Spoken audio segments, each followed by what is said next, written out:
60 साला सैयद नूर हुसैन शाह का ताल्लुक सिंध के तारीखी शहर हालानी से है। हालानी कदीम मेहराब वाली मस्जिद और मंदिर की वजह से मजहबी हम आहंगी का गढ़ समझा जाता रहा है। इनके पास इस वक्त 100 से ज़्यादा मुख्तलिफ नायाब पत्थर मौजूद हैं।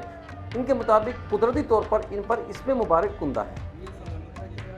ये पत्थर जो है जेम स्टोन, ये मेरी शौक है तकरीबन 15-20 साल से।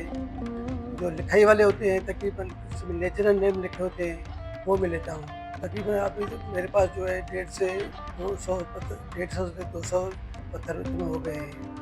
मतलब वो बहुत नया पत्थर ही है। पूरे पाकिस्तान से मैंने लिए हैं, तकरीबन कराची से कोटा तक, कराची से पेशावर तक, कराची से बाबूसर तक। जहाँ भी पत्थर मैं समझता हूँ कि पंजाब में भी कोई शहर हो तो मैं वहाँ से ले आता हूँ। उसमें थोड़ी तकलीफ भी होती है, कोई कोई पत्थर 5 साल के बाद मिलता है, कोई 6 साल के बाद मिलता है। जैसे ये पत्थर नया पत्थर है बहुत, इसके पीछे मैं तकरीबन 5 साल से था, तो उसको लेकिन दोस्त था, उसने अपनी कीमत ली, वो ये पत्थर दिया। ये बहुत माशाल्लाह सुलेमाना की है, उसमें नीचे नाम लिखा हुआ है। और बहुत बंदे आते हैं कि मुझे दें, लेकिन मैं किसी को सेल नहीं करता, अपना शौक है।